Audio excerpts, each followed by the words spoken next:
chronométré de chaque ministre, ce qui lui permettra même dans la nomination de son cabinet, où là il faut sensiblement réduire, mais faire en sorte que même là-bas, c'est lui qui arrive selon le portefeuille et il y a un job description avec un tableau de bord, il sait exactement ce à quoi s'attendre. Et à la limite possible, chaque année, on réévalue. Ceux qui sont moins performants pour l'exécutif, on le remplace. Au niveau des mandats électifs, on va aux élections anticipées pour remplacer par ceux qui peuvent faire différemment. On va changer les mindset et je crois que j'ai adhéré totalement à cette proposition. Mais malheureusement, on ne fait pas les réformes pendant les élections. Ça sera à faire pendant ces quinquennats pour que dans les jours à venir, on en arrive peut-être. Mais sinon, le Congo, dans sa forme politique administrative, politico-administrative, il y a beaucoup d'incohérences, beaucoup de chocs qui rendent difficile les politiques de développement, notamment la cohabitation entre les assemblées. Je vais chuter aussi par là, entre les assemblées provinciales et les exécutifs provinciaux, il y a aussi un problème, c'est la pauvreté qui est souvent à la base de cette rupture. Les assemblées, les députés provinciaux ont tendance à faire la chasse à l'homme juste quand ils apprennent que non, le gouverneur a eu ses frais de fonctionnement. C'est combien? C'est 1 milliard. 1 milliard, on a les autorités budgétaires. Ils vont faire un effort dans les édits budgétaires à vouloir contrôler, faire en sorte que quelque chose reste pour eux. Quand de l'autre côté, on estime qu'il y a beaucoup de priorités, que c'est juste, naissent le conflit. Et c'est ce genre d'intérêt-là. C'est là où je dis qu'il faut revoir un peu la jonction entre les deux institutions pour faciliter l'action collective. À la limite, après, je serais d'accord qu'on élise les députés provinciaux, mais que le chef de l'État nomme un gouverneur qui va pour implémenter une vision, mais qui est capable d'apporter. Là encore, on quittera l'idée de la décentralisation. Il faut rentrer et changer la Constitution. On va revenir justement sur cette question de changement de constitution. Presque tous les candidats s'accordent sur le fait que notre constitution n'est pas adaptée à nos réalités actuelles, de Moïse Katumbi à Sesanga jusqu'à Tshisekedi même. Tout le monde veut la modification de cette constitution. On le sait nous tous, mais le problème c'est qu'on est dans la culture des tabous. On a fait en sorte que la seule disposition très médiatisée de la Constitution, c'est l'article 220. C'est-à-dire qu'on est beaucoup plus dans les interdits. Aujourd'hui, quand il y a quelqu'un changement de constitution, il y a une mentalité très péjorative qui est liée à ça. Alors que cette constitution-là a laissé les mécanismes de modification parce que c'est ce qu'on appelle une sorte de boussole qui mérite de temps en temps, quand il y a blocage, de s'adapter aux réalités pour évoluer. Et malheureusement, nous, on a cette mauvaise mentalité-là, mais j'espère qu'on va changer. La vérité, oui, on est encore un État, parmi les rares États qui sont restés avec une constitution copiée sur la constitution de la France de 2008, alors que la France même l'a déjà révisé plusieurs fois cette constitution et dans une autre forme. Je crois que la révision de la Constitution, on est tous d'accord, seulement chacun dans différents points. C'est pour dire à combien plus forte. Si on réunit les angles choisis par les uns et les autres, on tombera à 70% des dispositions qu'il faut changer dans cette Constitution. Or, si on se met d'accord, on pourra le faire calmement et voir de l'avant. Mais seulement précision. Dites aux gens qu'on est là ici, on ne parle pas des histoires parce que quelqu'un peut interpréter les changement de constitution. C'est qu'il y a un pouvoir ou bien celui qui a tout pouvoir longtemps. C'est ça la mentalité congolaise, c'est pas ça. Faut très bien expliquer. C'est un texte juridique qui doit être contextualisé avec la réalité. Et c'est d'ailleurs l'histoire de toute la RDC. Même quand on lève les options sur la marche démocratique, on choisit très mal les approches qui ne collent pas avec la réalité chez nous. Et on est devant des dilemmes éternels où on ne peut pas s'en sortir. On ne peut pas s'en sortir. Je rappelle que le vote se poursuit un peu partout en République démocratique du Congo, en dépit des quelques bévues constatées d'ici et là, mais dans la globalité, le vote se passe très bien sur l'ensemble du territoire national et quelques bureaux de vote seront bientôt fermés parce que bientôt, ça sera 17h ici dans l'ouest du pays et dans l'est du pays, il est déjà 17h. Et certains bureaux de vote sont déjà censés fermer et on tient également à préciser que la seule instance habilitée à publier les résultats de ces élections, c'est la Commission électorale nationale indépendante. Des résultats publiés par d'autres institutions ou plateformes ne sont tout simplement pas à prendre au sérieux. Mathieu Takizala, je suis avec vous. Les élections sont en train de se dérouler.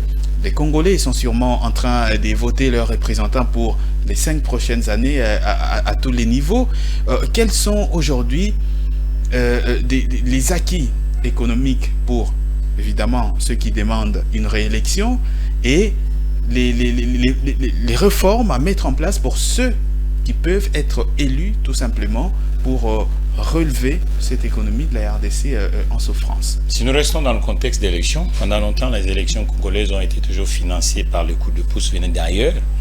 Mais aujourd'hui, malgré tout, même peut-être il y a des États amis à la République démocratique du Congo qui donnent des coups de pouce. Nous voyons que ce sont des ressources produites à la République démocratique du Congo qui essaient un peu d'avoir ses souverainetés à organiser ces suffrages universels. Mais sauf que du point de vue d'alors d'électif, nous voyons qu'il y a par exemple la réforme d'élection, le deuxième tour n'est pas là. Ça, nous devons, c'est déjà un raté. Oui, non, mais c'est aussi notre constitution, notre cadre. Il fallait avoir le deuxième tour. Et puis aujourd'hui, mes compatriotes politiques ont du mal parce qu'on n'a pas créé une société des classes. C'est-à-dire qu'aujourd'hui, les gens sont popularisés. Or, l'idéologie politique provient aussi de l'identité sociale de l'individu. Ça, c'est un vrai problème. Ça veut dire qu'il y a des écarts aujourd'hui, notamment en termes de classes. Voilà, donc vous trouvez des gens extrêmement riches. C'est pour ça, c'est pour ça que vous voyez que le vote idéologique est absent. Et lorsque vous êtes dans un pays où le vote idéologique devient absent, les avancées sociales vont encore retarder, on va perdurer. D'où l'importance que nous puissions quand même comprendre qu'il faut mettre tout Congolais en mouvement. Il ne faut pas que quelqu'un vote parce qu'on a donné un t-shirt. Et ce n'est pas la faute de ces gens-là parce qu'il n'y a pas l'alternative pour eux.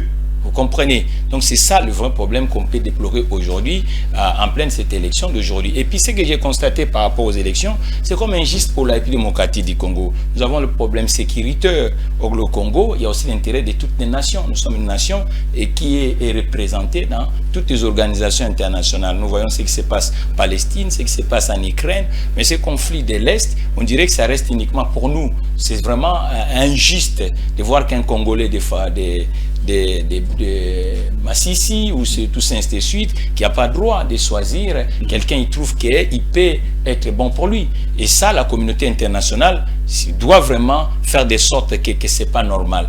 La Société des Nations, qu'on appelle Nations Unies, a été fondée pour qu'à chaque membre qui est touché, que nous puissions regarder avec un regard responsable. Mais aujourd'hui, c'est la deuxième élection que nous sommes en train de partir avec des territoires où on ne peut pas organiser des suffrages universels. Ce qui était le cas d'ailleurs en 2018. Ce qui était le cas Béni, qui était en 2018. Donc je crois qu'aujourd'hui, c'est ça le point. Et j'ai lancé un SOS à mes compatriotes politiques. Il faut prendre des choses avec gravité. La politique n'est pas faite pour ceux qui pensent que c'est un terrain de jeu. La politique est faite pour les gens qui comprennent les vrais problèmes de la société et qui essayent de faire avancer la société. C'est notre nation. Ça veut dire que si nous aujourd'hui nous croyons que nous sommes soudanais, en s'en misant dans ces territoires, on ne va pas avancer. Et je dis à mon peuple, ce n'est pas à cause d'un polo que tu voteras quelqu'un. Vote aussi quelqu'un qui t'estime que la personne là peut proposer une alternative louable. Parce qu'aujourd'hui, un pays sans industriel, mais vous à l'échec. C'est le cas du Congo d'aujourd'hui. Les politiques sont tout seuls. Il faut faire des choix. Ou vous êtes commerçant, ou vous êtes politique. Au Congo, on fait tout. On appelle les conflits d'intérêts. Et on s'en sort en quoi? Le télécom. Quel est l'industriel congolais dans le télécom? Il n'y en a pas. Dans la banque, quel est l'industriel congolais dans la banque? Des Sud-Africains, des Indiens, vous comprenez? Donc c'est Kenyans. ça le vrai problème. C'est-à-dire que si vous voulez être politique, c'est comme un poisson sans l'eau. Tu ne vas pas vivre. Donc le politique sans un peuple actif, ça sera extrêmement difficile. Je crois qu'aujourd'hui, heureusement, le 20, les gens sont en train de voter, tout est en train de passer, que ce soit ce que nous sommes en train de déplorer, c'est logique, c'est l'œuvre humaine, il y aura toujours des couacs de gauche à droite, mais je dis aussi à ceux qui seront élus, qui ne trouvent pas qu'ils sont plus meilleurs que tout Congolais, et que ceux qui ne sont pas dans les listes, c'est aussi des gens qui peuvent les accompagner. Parce qu'au Congo, on a cet esprit-là, on croit parce que vous êtes devant les gens, que vous êtes le savant de la société. Attali n'a jamais été élu en France. Mais Attali est respecté par tout président qui est arrivé en France. Parce que c'est une personne ressource. C'est une intelligence pour son pays. Et aujourd'hui, dans notre pays, il y a cette démo-là qui arrive. Pour considérer quelqu'un, il faut qu'il soit élu. Non. Il y a aussi des Congolais qui peuvent nous aider. Parce que Dokolo n'a jamais été élu. Mais il a aidé ce pays. Kinduelo n'a jamais été élu. Mais il a aidé ce pays. Donc il faut que ceux qui sont élus dans le liste comprennent aussi que la société ne sera jamais avancée parce que vous avez été élu. vous êtes élu, il faut travailler avec des journalistes. Est-ce que le modèle économique des secteurs de la communication, on l'a proposé? Quel candidat qui propose ça? Personne. Il y a des milliers de gens qui travaillent, qui accompagnent les politiques. C'est vous les journalistes. Mais pourquoi on ne va pas faire les entreprises audiovisuelles des entreprises? Ils sont où les subventions? Vous comprenez? C'est ça le vrai problème. Donc, il faut qu'aujourd'hui les gens comprennent que... Il faut que les gens comprennent que si vous êtes élu, qui vous donne ses votes, c'est la population. Oui. Mais dans notre pays, on devient grand et dingue qui m'excuse là où il est parce qu'on est comme gros dos. Non! Et ça charge. Et quand on vous donne le suffrage des gens, il faut justifier. Vous avez fait quoi avec le suffrage? Ainsi de suite. Il ne faut pas devenir donner des leçons. Vous croyez comme si parce qu'on vous a élu, vous devenez propriétaire de la République démocratique du Congo. Non.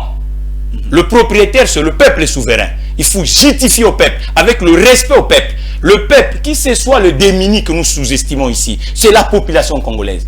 Il ne faut pas prendre des gens, oh, les balados, tout ça. Non. Les Congolais, d'abord, la valeur d'une société, c'est faire monter le faible. C'est le baromètre de la société moderne. Mais lorsqu'on minimise le faible, donc c'est que ce n'est pas une société moderne. Et ceux qui se sont posés aujourd'hui candidats, on a vu des photographies, ils seront à l'Assemblée nationale. Mais nous attendons ces gens-là. Il faut qu'ils deviennent de plus en plus responsables. Et s'ils sont louables, comme le pays est en ruine, beaucoup peuvent décliner de l'air et monuments.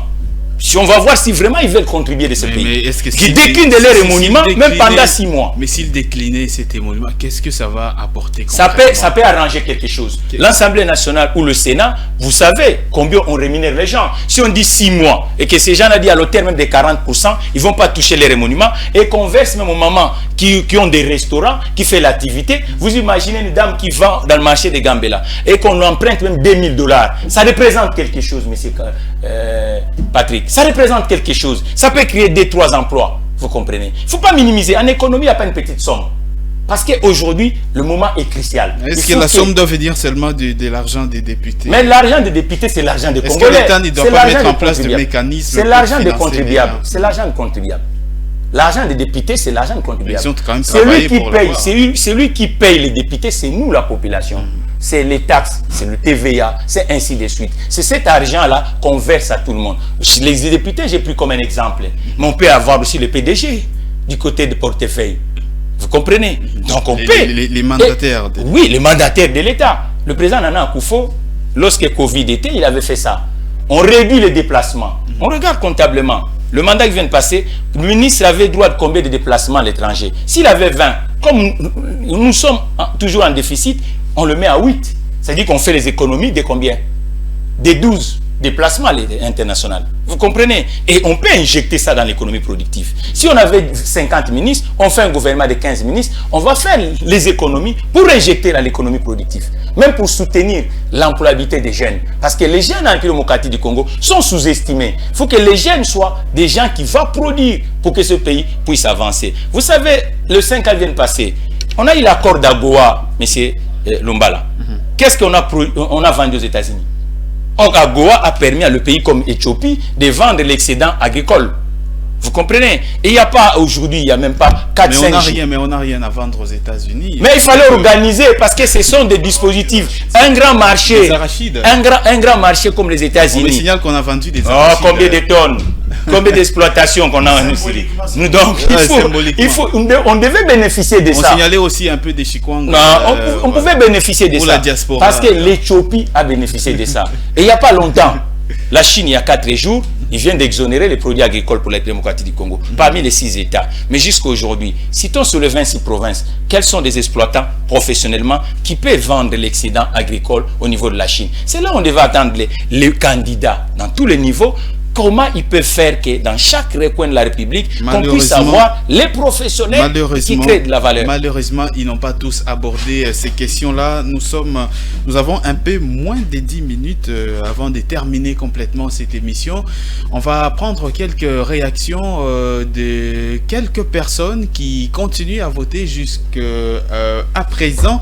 C'est notamment le cas du ministre de l'économie, Vital Kamerhe, qui a voté, vous le savez, dans son dans son territoire, dans la partie est de la République démocratique du Congo, mais aussi ici à Kinshasa. L'inspecteur général des finances et chef des services de l'IGF, Jules Alinguete, mais également la PCA du GUPEC, le guichet unique de délivrance des permis de construire, sans oublier le porte-parole de la campagne du président Tshisekedi, Eric Nindou. On les écoute et puis on revient après pour terminer complètement avec cette émission.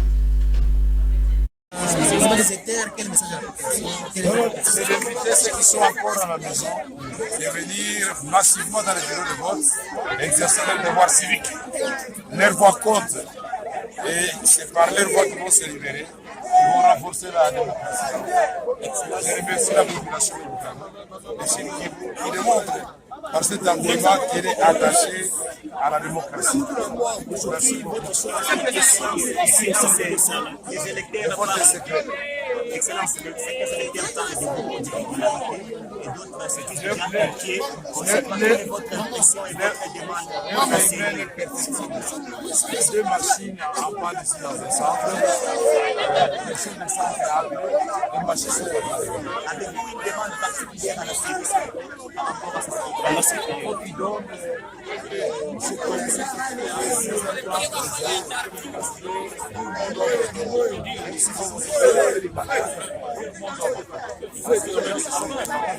c'est pas la faute de l'État.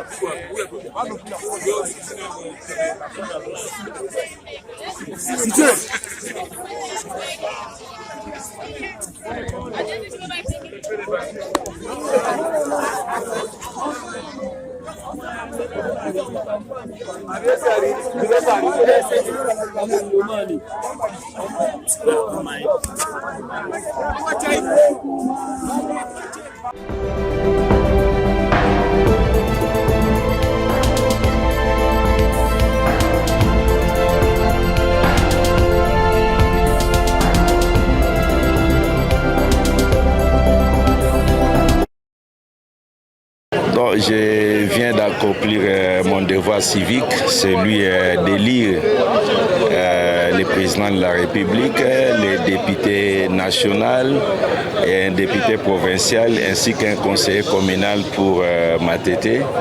Je constate que les choses se déroulent très bien et la machine, je n'ai même pas pris une minute pour terminer. Je pense que je félicite la CENI pour ce travail. Je félicite le gouvernement pour l'organisation de ces élections. Non, ceux qui sont à la maison, nous demandons qu'ils viennent voter. C'est une obligation, c'est un devoir civique qu'ils puissent voter pour désigner les personnes qui doivent nous diriger tous demain. Donc ceux qui sont à la maison, je leur demande de venir rapidement dans les bureaux de vote pour accomplir ces devoirs civiques. Je viens en tant que fille du pays, en tant qu'amoureuse de mon pays et je viens remplir ce noble devoir qui nous est donné tous, fils dignes des terroirs, d'accomplir. Et c'est une fierté de l'avoir fait et finalement c'est fait. J'ai fait mon choix et je n'attends que la suite, je vais dire le résultat, je suis sûre. Le climat est serein. Je comprends que ce n'est pas une première expérience pour les Congolais. Ils sont devenus matures par rapport à cet exercice. Voilà pourquoi vous sentez l'engagement de tout le monde. Et je parie que cette image nous donne déjà l'image, permettez-moi la tautologie, des autres sites dans l'étendue de notre pays.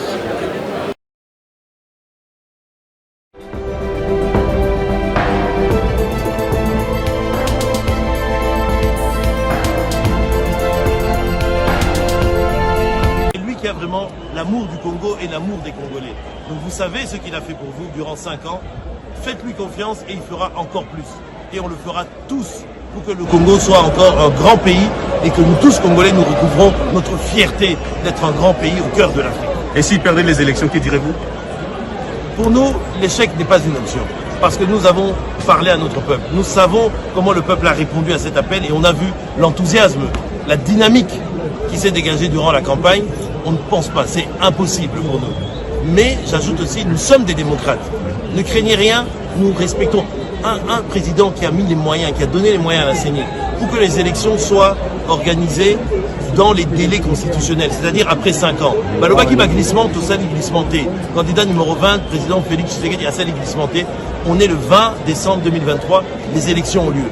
Donc il n'y a pas de problème, c'est un démocrate, il respecte les règles du jeu, soyez-en rassurés. Merci beaucoup.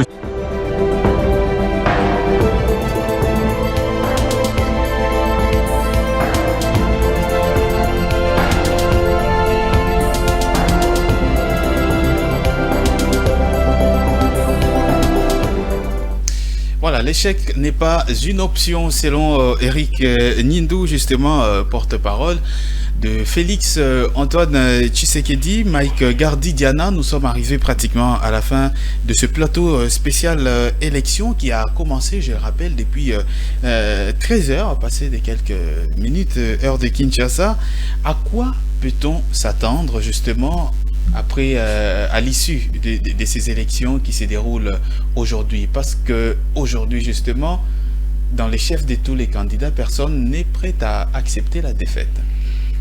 Mais c'est comme je dis, certains ont travaillé dessus pour cette contestation, d'autres par contre autosuffisants, estimant que c'est pas calculable de perdre ces élections. Donc je crois que chacun est resté campé dans son côté, le protagonisme est le propre de Congolais. Et seulement le bonheur c'est que pour une fois, on n'a pas une opposition armée, même si j'ai toujours dit aux gens, le plus grand adversaire du pouvoir en place maintenant, dans ces processus électoraux, c'est la communauté internationale. C'est parce que cette communauté a fait de son mieux pour qu'il n'y ait pas élection. Aujourd'hui, il y a des gens qui continuent à monter cette théorie-là, où il n'y a pas d'élection pour plusieurs raisons. Au regard des enjeux de ce processus électoral, j'ai toujours rappelé aux gens que Tshisekedi n'émane pas d'une communauté internationale. Il a fait 1001 voyages pour trouver un compromis. Malheureusement, le fait que les intérêts sont au cœur de ces discussions, il n'a pas réussi à convaincre tout le monde. Aujourd'hui, sa gestion de la question de l'Est est un problème très mal vu de l'extérieur, où il doit forcément négocier. L'extérieur, il y a beaucoup d'intérêts là-dedans. Exactement, et l'envie d'échanger un ordre politique qui peut être favorable aux intérêts de l'extérieur conduit à ce qu'aujourd'hui, c'est d'ailleurs pour ça que l'observation de l'Union européenne a décidé de quitter, parce qu'on lui a interdit juste d'importer certains matériels alors qu'il y avait possibilité de faire autre chose et différemment. Donc ça prouve à suffisance quelles sont les intentions. Je crois qu'il faudra qu'on reste vigilant, il ne faudra pas qu'il y ait des discours pyromanes, des natures à mettre le feu sur la République. Le Congolais doit savoir qu'il y a eu élection. Après la publication de la CENI, il y aura le contentieux au niveau de la Cour, et c'est au niveau de la Cour à chacun d'apporter ses preuves, et celui qui aurait été injustement débarqué va être remis dans ce droit, mais dans le langage aujourd'hui, les politiques doivent mettre de l'eau dans leur vin. C'est peut-être pas, je comprends, on est, comme je l'ai dit tantôt, dans l'esprit très protagoniste. Personne ne veut vraiment faire preuve de fair play du genre déjà, et si même jamais on perdait, on va accepter. Pour les autres, c'est ouvrir la brèche et un acquis, parce que, à la limite, je prends un exemple, si Tshisekedi osait dire maintenant que non, bon, nous, même si on est démocrate, même si on perdait, on va l'accepter. Après la campagne, quand on lui déclara vainqueur, les autres diront c'est de la tricherie parce que de toutes les façons, il n'a pas été préparé. Il a dit ça parce qu'il savait déjà qu'il allait gagner. Il y a toujours des histoires de ces gens-là, les raccordements frauduleux, mais pourtant c'est dans le cadre de la sportivité pour que les gens qui vous suivent derrière comprennent que même quand les résultats seront différents de ce à quoi on s'attend, il ne faudra pas embraser la République, il ne faudra pas aller chercher les responsables ailleurs. Le responsable, c'est l'électorat, qui a plus pour qui, et c'est ça l'essentiel. Donc je crois que dans les chefs dans les chefs des animateurs ou encore de candidats, il y a un peu cette autosuffisance, chacun pense qu'il va gagner, mais le bonheur, ce que j'aime avec la conscience, c'est que chacun sait exactement là où il est, s'il est vainqueur ou pas. Et ce que nous on leur demande, c'est que leur conscience les aide à extérioriser cette conscience-là, pour que finalement, quand on va proclamer les résultats, chacun soit factuel et soit objectif sur cette question d'élection. Donc sinon, encore une fois, je transmets mes sincères félicitations à l'équipe de la CENI, et on espère que jusqu'à la fin, il n'y aura pas d'incident. Ils vont bonifier les erreurs qu'on a constatées pour que chaque Congolais vote, et qu'à la fin de compte, les résultats de vote ne souffrent d'aucun problème d'inclusivité ou encore d'exclusion parce que les Congolais sont devenus très regardants, et surtout au regard de ce que je dis ici. Le monde n'attend que ça. Il y a un groupe des lobbies extérieurs n'attendent que la moindre flamme pour finalement sortir les armes. Et je crois qu'il faudra qu'on soit prudent et au service de ne pas tomber dans l'euphorie de la campagne électorale, de continuer à faire le travail, de rester surtout vigilant, parce que ce plan-là risque de nous ramener à un contexte post-électoral de crise. Et il faut qu'on veille. Nous, on n'en a pas besoin. On a besoin de vivre dans la paix. On a besoin de vivre dans la paix. Si vous n'êtes pas d'accord avec la politique de Tshisekedi, ce n'est que 5 ans. Attendez, travaillez sur un autre candidat qui, après 5 ans, reviendra pour faire les intérêts de cette communauté internationale et travailler sur l'électorat avec l'espoir que le Congolais vote une telle personne. Et de toutes les façons, la population congolaise n'est plus dupe, en tout cas sur ces questions-là. Donc, vous voulez mettre le feu au pays, vous trouverez cette population sur votre chemin. On va finir avec vous, Mathieu Takizala. Qu'est-ce qu'on peut entrevoir après ces élections? Pour mon peuple, nous devons devenir de plus en plus républicains, cher Patrick, parce que vous savez qui ce soit les divergences, mais la République au cœur de tout. Donc je crois que nous devons devenir de plus en plus sportifs, parce que celui qui est sportif peut dire aussi qu'il y a de la gagne, il y a aussi ce qu'on appelle, on peut avoir le chèque. Donc le chèque, c'est le voisin de la réussite. Et ce n'est pas la fin du cycle. On a vu des éminentes personnalités, le président François Mitterrand, combien de fois il a échoué pour devenir président de la République en France. Donc ça arrive, j'ai vu même, c'est lui que j'ai cru beaucoup à lui, Lionel Jospin, un grand professeur, un intellectuel, qui est un gestionnaire, un diplomate, mais à un moment il a échoué 2-3 fois, il a laissé la chose pour laisser que la République soit de plus en plus c'est lui qui fédère tout le monde. Donc aux politiques de faire attention, aux politiques de comprendre que nous avons qu'une seule nation qui s'appelle la République démocratique du Congo, aux politiques de s'entourer avec ceux qui peuvent se compléter avec eux. Il ne faut pas chercher à avoir autour de vous que des flatteurs, parce que ce qui tue aussi la République démocratique du Congo, c'est la flatterie. On n'est plus vrai. Vous savez, donc si vous n'êtes pas vrai, les choses ne bougent pas. Il faut être vrai, il faut rester scientifique, il faut essayer de dire des choses. Chacun dans son domaine, il essaie un peu d'apporter un plus. Parce qu'aujourd'hui, il ne suffit pas, si tu flattes ton frère, tu crois que ça va avancer, Patrick, ça va avancer à quoi? Même il te donne un sou, ça ne changera rien. Dites la vérité aux gens, sois vrai avec les gens. La politique, ce n'est pas la fin du cycle. Après la politique, la vie continue. Si même tu ne gagnes pas, bien, prochaine fois, tu peux gagner. Ça ne sert à rien parce que je n'ai pas gagné, que ça devient. Non, ce n'est pas comme ça. Je crois qu'à la communauté internationale aussi de reconnaître que, que ce soit les difficultés de la République démocratique du Congo, mais on fait aussi l'exception dans la sous-région. Ils savent. Moi, je vous dis qu'il y a des nations, on les pardonne. Mais quand c'est le pays de Lumbumba, tout va venir de gauche et de droite. Mais ce qui donne aussi ces opportunités, c'est nous-mêmes les Congolais. À un moment, on se comporte entre frères comme des ennemis. Et ça, l'ennemi profite. Il faut avoir, on ne peut pas être manager public si vous n'êtes pas un rassembleur. Un politique, c'est un rassembleur. Il faut que les discours apaisent les gens. Nous avons des discours aujourd'hui trop violents. Belliqueux. Trop violents. Et on ne comprend pas qu'on est en train de... Qu'est-ce qu'on veut fabriquer ici? Il faut que les discours soient des discours d'apaisement. Il faut qu'on respecte des électeurs, qui que soit l'origine sociale de la personne. Aujourd'hui, on prend des électeurs comme des petits pions, de gauche à droite. Ce n'est pas normal. C'est pas sérieux ça. Respectons les électeurs. Ne venons pas comme des champions, tout ça. Mais qui va te faire champion? Ce sont des électeurs. Si vous êtes DG d'une entreprise, parce que c'est l'effort de tous les Congolais. Si vous êtes parlementaire, c'est l'effort de tous les Congolais. Si vous êtes ministre, c'est l'effort de tous les Congolais. Mais ne croyez pas parce que vous êtes ministre que vous êtes le champion de tous les Congolais. Non, associez tout le monde. Et c'est comme ça que ce pays va avancer. Je crois il est le mois de décembre, c'est le moment où les Congolais peuvent se retrouver pour prendre un poulet, ainsi de suite. Moi, je crois que ces gens-là doivent avoir cette succès d'orgueil congolais que le Lumumba avait fait à l'époque en Belgique. Il doit être sportif. Et ceux qui sont leaders, qu'ils apaisent leurs compagnons. Parce que cette élection, j'ai vu une violence verbale. C'est comme si c'était des différentes nationalités qui étaient en compétition. Or, tous sont Congolais. Et 3/4, ce sont des amis même. On se connaît tous ici. Mais quand tu vois la façon qu'ils s'affrontent, je me dis, mais oulala, on va où? On va où? Proposez vos alternatives. Même ceux qui ont une responsabilité, montrez qu'est-ce que vous avez déjà fait. Et ça va pousser à ceux qui cherchent à vous remplacer de responsabiliser leur discours. Au lieu que ça soit ces choses violentes qu'on est en train de faire là. Et ça va construire quoi?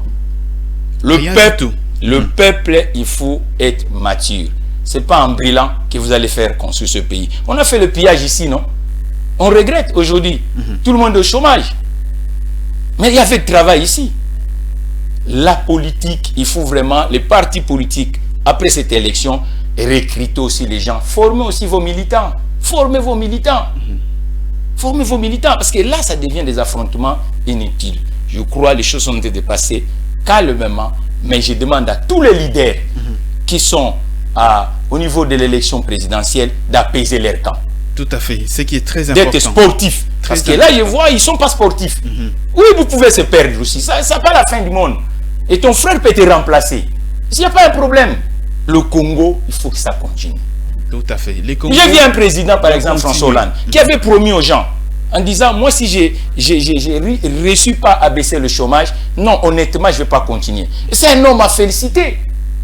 Et lorsqu'il a vu, le chômage n'était pas de 20%, mais nous avons 80% ici. Mais il a dit, non, non, non, c'est que moi j'ai promis à la population, non, je ne peux pas continuer avec ça. Et c'est comme ça que les choses, et il continue à vivre. Pourquoi on va s'accrocher à ce que nous sommes en train de faire ici?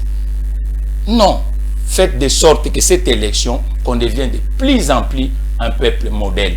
Parce qu'on en a marre. 40 ans où on sous-estime le peuple congolais. 40 ans. Nous vivons à l'étranger. Le Congolais, comment on regarde? Le passeport congolais, comment on regarde ça? Parce que tous ces jeux qu'on est en train de faire, on met ça sur Internet. Apaiser. Un politique, c'est celui qui rassemble les gens. J'insiste là-dedans. Parce que tous, ils ne rassemblent pas. Ils sont là avec des partisans. Mais non, il faut rassembler. Et la plupart veulent justement tirer profit de, cette division des Congolais pour faire... et celui qui va gagner, il a qu'à appeler ses compatriotes qui étaient avec. C'est comme ça que ça s'est fait. Il faut être sportif. Une équipe ne joue pas la compétition tout seul. Il faut avoir une autre équipe en face. Il faut appeler. Même il faut chercher à récupérer quelques-uns qui étaient en face et travailler avec. En compétition. Parce que croire que travailler avec ceux qui t'entourent, qu'on va trouver des solutions ici, non. À un moment, l'homme devient plus orgueilleux, il croit qu'il est... Mais les choses ne bougeront pas. Tout à fait. Soyons sportifs. Les choses ne bougeront pas et soyons sportifs. Nous n'avons que la République démocratique du Congo comme dénominateur commun. Et voilà, c'est pas du tout intéressant de mettre le feu dans notre propre patrimoine. Je rappelle qu'il est 17h passé des 11 minutes à Kinshasa et dans les centres et les bureaux des votes, l'affluence est toujours au rendez-vous. Beaucoup de files. Les gens vont voter, on l'espère, jusque un peu tard dans la soirée. Vous le voyez, beaucoup de personnes continuent toujours à aller dans les bureaux de vote pour accomplir leur devoir civique. Et tout cela se passe dans un calme relatif au-delà des quelques agitations constatées, notamment dans la matinée. Nous sommes arrivés à la fin de ce plateau spécial élection 2023 en République démocratique du Congo. Nous avons été ensemble depuis 7 heures du temps, cette antenne, pour vous faire vivre justement ces élections en RDC. Merci beaucoup Mike Gardidian. C'est à moi de vous remercier. Merci beaucoup Mathieu Takizala. Le plaisir est partagé. Et merci on est en train de faire notre devoir parce que c'est la nation qui nous a vu naître, la République démocratique du Congo. Et je dirais à tout Congolais, il faut être fier d'être Congolais parce que nous sommes une nation, tout le monde ne croit pas à nous, mais un jour on va faire étonner les gens. C'est à tout le monde qui est public de devenir de plus en plus responsable. De plus en plus responsable. Merci également à Tony Dibendila qui était avec nous tout au long de ce plateau spécial et qui s'est retiré à un moment pour les devoirs professionnels. Avant de nous quitter complètement, sachez, et je le répète également, la seule institution habilitée à donner les résultats des élections en RDC et en pareille circonstance, les résultats des élections d'aujourd'hui, c'est la Commission électorale nationale indépendante, pas d'autres institutions. Tout simplement, il n'y en a pas deux, il n'y a que la CENI qui peut donner des résultats et tenez-vous-en aux résultats de la commission électorale. Ne vous laissez pas empoisonner par voilà, des bruits qui viendraient de gauche ni de droite. Merci de nous avoir suivis partout à Kinshasa et un peu partout sur YouTube notamment. On va se séparer complètement par ces images de Béni. La ville de Béni est très précisément dans les centres de vote dans la commune de Béou, à l'école primaire Kaliva, c'est le nom de ces centres de vote. On est dans le quartier Rwangoma. Dans cette école, c'est une école de triste mémoire, évidemment, là où les EDF avaient tué près des 8 femmes, 8 mamans, le 18 septembre 2021. Merci beaucoup de nous avoir suivis.